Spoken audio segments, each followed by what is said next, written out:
ഷാരോൺ വധക്കേസിൽ ശിക്ഷാവിധി ഇന്ന് ഉണ്ടായേക്കില്ല. ശിക്ഷയിൽ കോടതിയിൽ ഇന്ന് വാദം കേൾക്കും. വിധി പറയുന്നത് തിങ്കളാഴ്ചയെന്നാണ് സൂചന. ഒന്നാം പ്രതി ഗ്രീഷ്മയും മൂന്നാം പ്രതി നിർമ്മൽ കുമാറും കുറ്റക്കാരാണ് എന്ന് നെയ്യാറ്റിങ്കര അഡീഷണൽ സെഷൻസ് കോടതി കണ്ടെത്തിയിരുന്നു. പരമാവധി ശിക്ഷ നൽകണം എന്നാണ് പ്രോസിക്യൂഷന്റെ ആവശ്യം. ഗ്രീഷ്മയുടെ പ്രായം പരിഗണിച്ച ശിക്ഷയിൽ ഇളവ് നൽകണമെന്ന് പ്രതിഭാഗവും വാദിക്കും. വാർത്തയുടെ വിശദാംശങ്ങളുമായി കോടതിയിൽ നിന്ന് വി വിനോദ്, ഒപ്പം ഷാരോണിന്റെ വസതിയിൽ നിന്ന് MG മിഥുൻ എന്നിവർ. ആദ്യം വിനോദിലേക്ക്. വിനോദ്, ഇന്ന് ശിക്ഷ എന്ത് എന്ന് സംബന്ധിച്ച പ്രഖ്യാപനം അല്ലെങ്കിൽ വിധി പ്രസ്താവം കോടതിയുടെ ഭാഗത്ത് നിന്നുണ്ടാകാനുള്ള സാധ്യത കുറവാണ് എന്നറിയുന്നു. ഇന്നലെ കുറ്റക്കാരാണ് ഗ്രീഷ്മയും ഗ്രീഷ്മയുടെ അമ്മാവനും എന്ന് കോടതി കണ്ടെത്തിയിരുന്നു. അതിൽ തന്നെ കൊലപാതക കുറ്റം നിലനിൽക്കുന്നു, വിഷം നൽകി എന്നത് നിലനിൽക്കുന്നു, തെളിവുകൾ നശിപ്പിക്കാനുള്ള ശ്രമമുണ്ടായി, കേസ് വഴിതെറ്റിക്കാൻ ശ്രമിച്ചു എന്നതുൾപ്പെടെയുള്ള വകുപ്പുകളാണ് നിലനിൽക്കുന്നത്. ഇതിന്മേലുള്ള അന്തിമവാദം ആണല്ലോ ഇന്ന് നടക്കുക. എന്താണ് മറ്റു വിവരങ്ങൾ?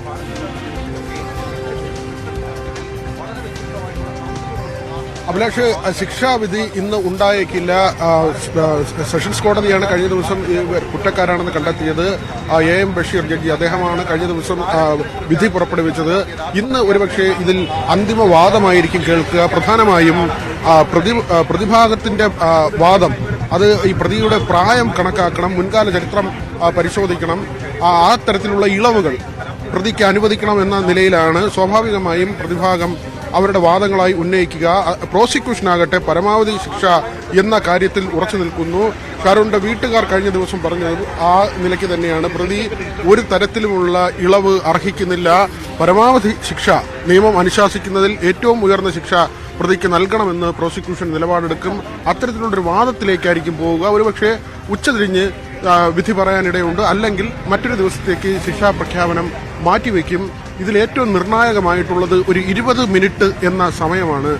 ഷാരോൺ ആ വീട്ടിലേക്ക് കയറുന്നതും ഗ്രീഷ്മ വിളിച്ചു വരുത്തിയതിന്റെ അടിസ്ഥാനത്തിൽ അവിടേക്ക് ചെല്ലുന്നതും ഏതാണ്ട് അരമണിക്കൂറിനുള്ളിൽ സമയം അവിടെ ചെലവഴിച്ചതും അവിടെ മറ്റ് സാക്ഷികളോ കൂടുതൽ തെളിവുകളോ ഒന്നും തന്നെ ഉണ്ടായിരുന്നില്ല.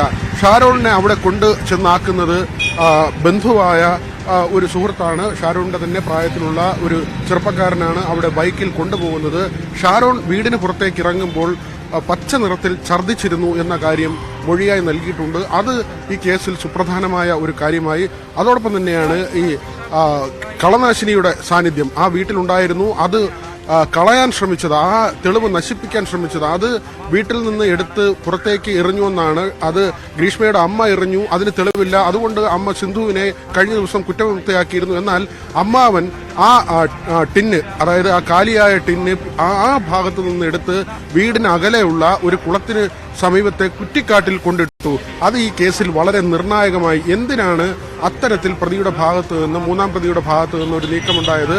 സ്വാഭാവികമായും ഗൂഢാലോചന സമർത്ഥിക്കാൻ കഴിഞ്ഞത് ഇത്തരത്തിലുള്ള കാര്യങ്ങളിലൂടെയാണ്. വീട്ടുകാർ അറിഞ്ഞിരുന്നു എന്ന കാര്യം പ്രോസിക്യൂഷനെ സ്ഥിരീകരിക്കാൻ കഴിഞ്ഞത് ആ നടപടിയിലൂടെയാണ്. അങ്ങനെയാണ് മൂന്നാം പ്രതി കുറ്റക്കാരിൽ നിന്ന് കോടതി കണ്ടെത്തുന്നതും. ഈ രണ്ടു പേർക്കുള്ള ശിക്ഷയാണ് വിധിക്കേണ്ടത്. ഇന്ന് അന്തിമവാദമായിരിക്കും കേൾക്കുക. അതിൽ ശിക്ഷാ ഇളവിന് വേണ്ടി പ്രതിഭാഗവും പരമാവധി കുറഞ്ഞ ശിക്ഷയ്ക്ക് വേണ്ടി പ്രതിഭാഗവും പരമാവധി ശിക്ഷ, നിയമം അനുശാസിക്കുന്ന ഏറ്റവും ഉയർന്ന ശിക്ഷ നൽകണമെന്ന് പ്രോസിക്യൂഷനും വാദിക്കും. അഭിലാഷ്, ഒരുപക്ഷെ ഈ വാദത്തിന് ശേഷം ഇന്നത്തെ സാഹചര്യത്തിൽ വിധിപ്രസ്താവം ഉണ്ടാവില്ല എന്ന് തന്നെ വേണമല്ലേ നമുക്ക് പ്രതീക്ഷിക്കാൻ?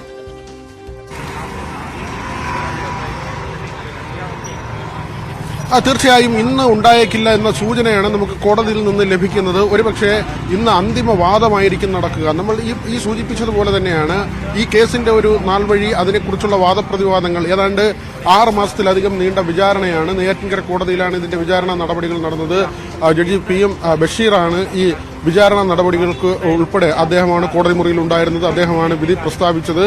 ഇനി ഇതിൽ ഏറ്റവും അന്തിമമായ ശിക്ഷ അത് എന്താണ് എന്നുകൂടി പ്രഖ്യാപിക്കേണ്ടതുണ്ട്. അതിന്റെ നടപടിക്രമങ്ങൾ പൂർത്തിയാകുന്നതിന് മുൻപ് തന്നെ ഈ അന്തിമവാദം കേൾക്കുക എന്നൊരു കാര്യമുണ്ട്. കാരണം കുറ്റക്കാരെന്ന് കണ്ടെത്തിയതോടുകൂടി അവർക്ക് കോടതി മുമ്പാകെ ചില കാര്യങ്ങൾ പറയാനുണ്ടാകും. അത് കേൾക്കുക എന്ന ഒരു സ്വാഭാവിക നീതിയുണ്ട്. ആ കാര്യങ്ങൾ പ്രതിഭാഗത്തിന് ഉന്നയിക്കാം. അതിൽ ചില അറിവില്ലായ്മയുടെ പ്രശ്നം ഉന്നയിക്കാം, അല്ലെങ്കിൽ പ്രായത്തിന്റെ കാര്യം പറയാം, പൂർവ്വകാല ചരിത്രം, മുമ്പ് ഏതെങ്കിലും കുറ്റകൃത്യങ്ങളിൽ ഉൾപ്പെട്ടിട്ടുണ്ടോ, ഇത് ഇനി ഭാവി, വിദ്യാഭ്യാസം, ജീവിതം, അതേക്കുറിച്ചുള്ള കാര്യങ്ങളൊക്കെ അവർക്ക് പറയാൻ കഴിയുന്ന ഒരു അവസരമാണ് ആ നിലയ്ക്ക് നൽകുന്നത്. ഈ മൂന്നാം പ്രതിയുണ്ട്, ആ കളനാശിനി കൊണ്ട് കളയുന്നത് അത് ഒരുപക്ഷെ ഈ കൊലപാതകത്തെക്കുറിച്ച് അറിഞ്ഞിരുന്നില്ല, നേരത്തെ ഉള്ള ഗൂഢാലോചനയുടെ ഭാഗമായിരുന്നില്ല. അത് ഇങ്ങനെ ഒരു സംഭവം നടന്നതിന് ശേഷം ഒരു ശ്രദ്ധയിൽപ്പെടുകയും സഹോദരിയുടെ മകൾ എന്ന നിലയ്ക്ക് ആ ഒരു ശ്രമം നടത്തിയത് എന്നൊക്കെയുള്ള വാദങ്ങൾ അവർക്ക് ഉന്നയിക്കാം. കാരണം ഇതുവരെ നടന്ന വാദം പോലെ അല്ല. കാരണം ഈ കുറ്റം ചെയ്തില്ല എന്നതായിരുന്നു ഇതുവരെ വാദിക്കുന്നത്. കുറ്റത്തിൽ നിന്ന് മോചിതരാകാൻ വേണ്ടിയാണ് ഇതുവരെയുള്ള വിചാരണയിൽ പ്രതിഭാഗം വാദം ഉന്നയിച്ചതെങ്കിൽ ഇപ്പോൾ കുറ്റക്കാരെന്ന് കണ്ടെത്തിയിരിക്കുന്നു. ഇനി അത്തരം വാദങ്ങൾക്ക് അടിസ്ഥാനമില്ല. ശിക്ഷയിൽ ചെറിയ ഇളവുകൾ, അപ്പീൽ പോകാനുള്ള സാധ്യതയുണ്ട്. പക്ഷേ ഇപ്പോൾ തന്നെ വിചാരണ കോടതിയുടെ ഭാഗത്ത് നിന്ന് പരമാവധി കുറഞ്ഞ ശിക്ഷ വാങ്ങിയെടുക്കുക എന്ന ഒരു നടപടിയിലേക്കാകും പോവുക. അതിന് പല കാരണങ്ങൾ നിരത്താം. പക്ഷേ അവിടെയും ഈ പ്രതിയുടെ ക്രിമിനൽ സ്വഭാവം അത് പ്രോസിക്യൂഷൻ ചൂണ്ടിക്കാട്ടും. ഗൂഢാലോചന നടന്നു, യൂട്യൂബിൽ സെർച്ച് ചെയ്തിരുന്നു, ഈ കൊലപ്പെടുത്തണമെന്ന് തീരുമാനിച്ച് ഒരു തവണയല്ല ഒന്നിൽ കൂടുതൽ തവണ ഈ ശ്രമം നടത്തി. ജ്യൂസിൽ ആദ്യം പാരസെറ്റമോൾ കലർത്തിയിട്ട് അത് പൊടിയാക്കി അതിൽ ചേർത്ത് നൽകുന്നു. അതിൽ മരിക്കുന്നില്ല എന്ന് കണ്ടപ്പോൾ കഷായത്തിൽ ഈ പാരാക്കിറ്റ് എന്ന് പറയുന്ന കളനാശിനി ചേർക്കുന്നു. ആന്തരിക അവയവങ്ങൾ അഴുകി പോകുന്നതാണ്, പെട്ടെന്നുള്ള മരണമല്ല. അതുകൊണ്ട് തന്നെ ഇതെല്ലാം കൃത്യമായി പഠിച്ച് മനസ്സിലാക്കി യൂട്യൂബിലും മറ്റുമൊക്കെ സെർച്ച് ചെയ്ത് ഈ കൊലപാതകം നടത്തണമെന്ന കരുതലോടുകൂടി ഇങ്ങനെ ഒരു കുറ്റകൃത്യം ചെയ്തതാണ്. ജന്മന കുറ്റവാസനയുള്ള ആളാണ് പ്രതി എന്ന് ഒരിക്കൽ കൂടി പ്രോസിക്യൂഷൻ സമർത്ഥിക്കും. പരമാവധി ശിക്ഷ, നിയമം അനുശാസിക്കുന്നതിൽ ഏറ്റവും ഉയർന്ന ശിക്ഷ നൽകണമെന്ന വാദം പ്രോസിക്യൂഷന് ഉന്നയിക്കും.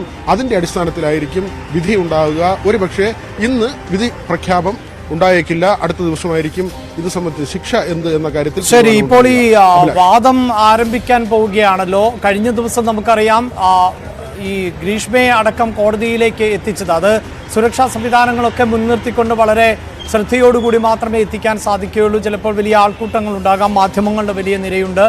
ഇന്നിപ്പോൾ ഈ കോടതിയിലേക്ക് ഇവരെ എത്തിച്ചിട്ടുണ്ടോ? അതായത് ഗ്രീഷ്മയെയും കുറ്റക്കാരൻ എന്ന് കണ്ടെത്തിയിട്ടുള്ള ഗ്രീഷ്മയുടെ അമ്മാവനെയും എത്തിച്ചോ? എന്താണ് വിവരങ്ങൾ?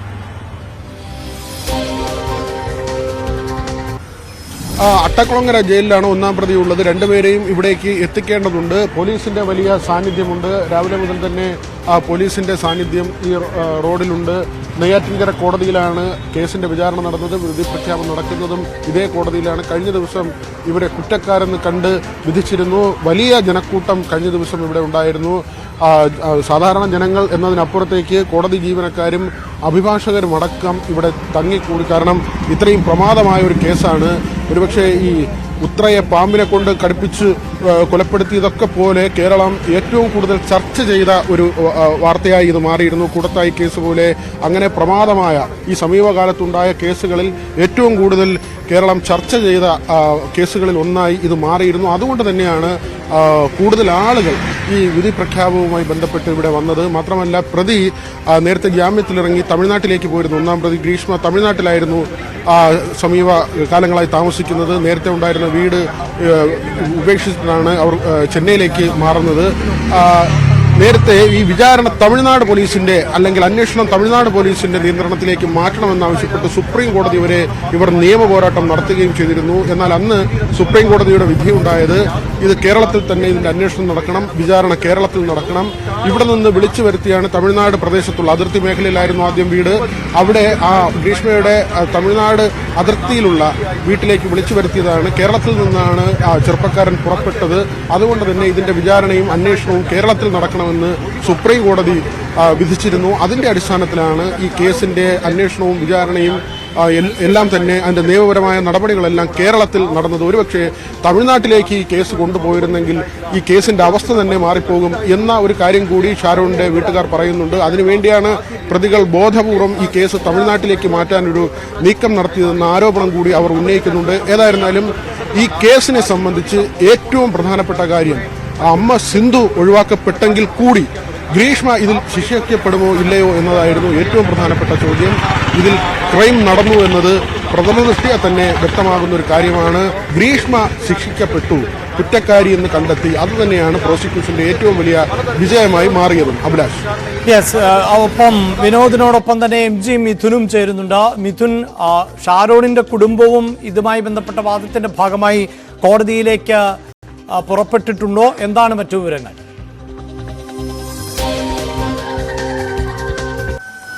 അഭിലാഷ്, അല്പസമയത്തിനു മുമ്പ് ഷാരോണിന്റെ കുടുംബം ഇവിടെ നിന്ന് കോടതിയിലേക്ക് വിധി പ്രസ്താവന കേൾക്കുന്നതിന് വേണ്ടി, ശിക്ഷാവിധി എന്താണെന്ന് അറിയുന്നതിന് വേണ്ടി ഇവിടെ നിന്ന് പുറപ്പെട്ടിട്ടുണ്ട്. കഴിഞ്ഞ ദിവസം ഈ വിധി കുറ്റക്കാരാണെന്ന് കണ്ടെത്തിയ വിധി പ്രഖ്യാപിക്കുമ്പോൾ മാതാപിതാക്കളൊന്നും തന്നെ കോടതിയിലെത്തിയില്ലായിരുന്നു. പക്ഷേ ഇന്ന് അല്പസമയത്തിനു മുമ്പ് ഈ ഷാരോണിന്റെ അമ്മയും അച്ഛനും ഒപ്പം തന്നെ സഹോദരൻ ഷിമോണും അമ്മയുടെ അച്ഛനും അമ്മയും ഉൾപ്പെടെയുള്ളവരാണ് ഇന്ന് വിധി എന്താണ് ശിക്ഷാവിധി എന്ന് കേൾക്കുന്നതിനായി നെയ്യാറ്റിൻകര കോടതിയിലേക്ക് അല്പസമയത്തിനു മുമ്പ് പുറപ്പെടുകയും ചെയ്ത് അതിനു മുമ്പ് നമ്മൾ ഷിമോണുമായി സംസാരിച്ചിരുന്നു. എന്താണ് ഇനി തുടർ നീക്കം?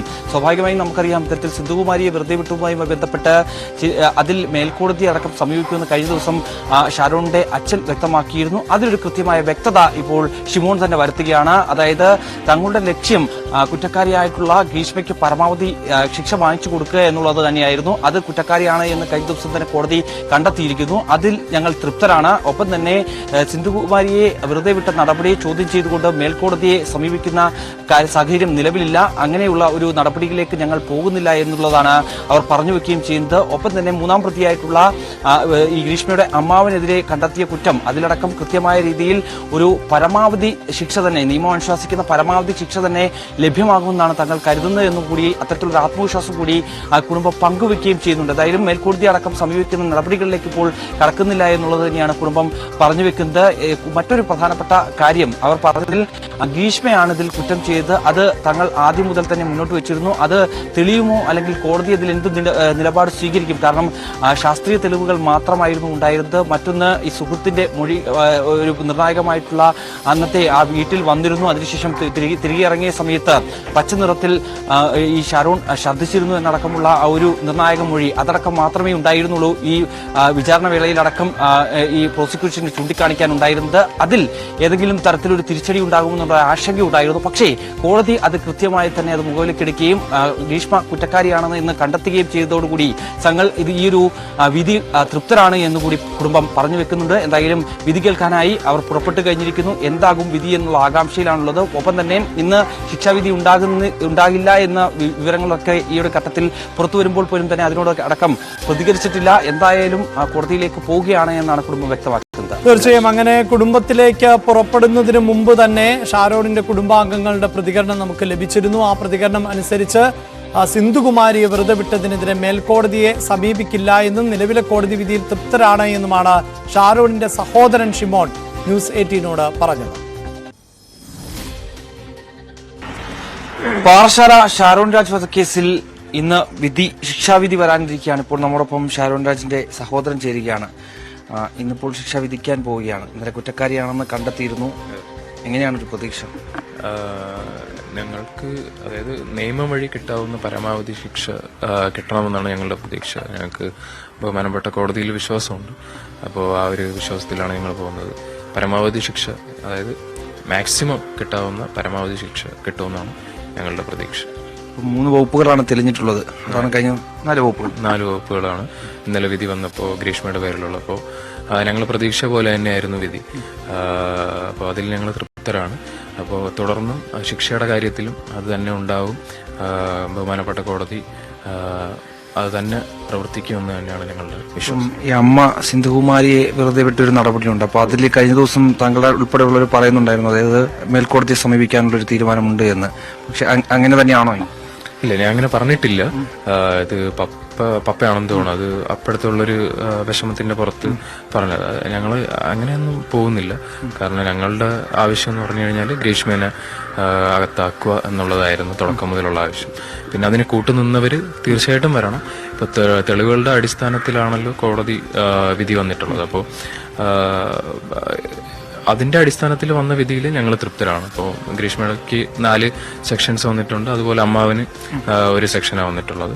അതിൽ ഞങ്ങൾ തൃപ്തരാണ്. അതിനു വേണ്ടിയുള്ള തക്കതായിട്ടുള്ള മാക്സിമം പരമാവധി ശിക്ഷയും കൂടെ കിട്ടിക്കഴിഞ്ഞാൽ ഞങ്ങൾ ഓക്കെ. അപ്പൊ അതുകൊണ്ട് തന്നെ അമ്മയ്ക്കെതിരെ ഈ വെറുതെ വിട്ട നടപടിക്കെതിരെ ചോദ്യം ചെയ്തുകൊണ്ടും മേൽക്കോടതി സമീപിക്കുന്നില്ല എന്ന് തന്നെയാണല്ലേ? ഇല്ലില്ല, അങ്ങനെയുള്ള തീരുമാനങ്ങളൊന്നും എടുത്തിട്ടില്ല. അത് ഞാൻ പറഞ്ഞല്ലോ, അത് ഇന്നലെ പപ്പയ്ക്ക് സത്യം പറഞ്ഞാൽ സുഖമില്ല.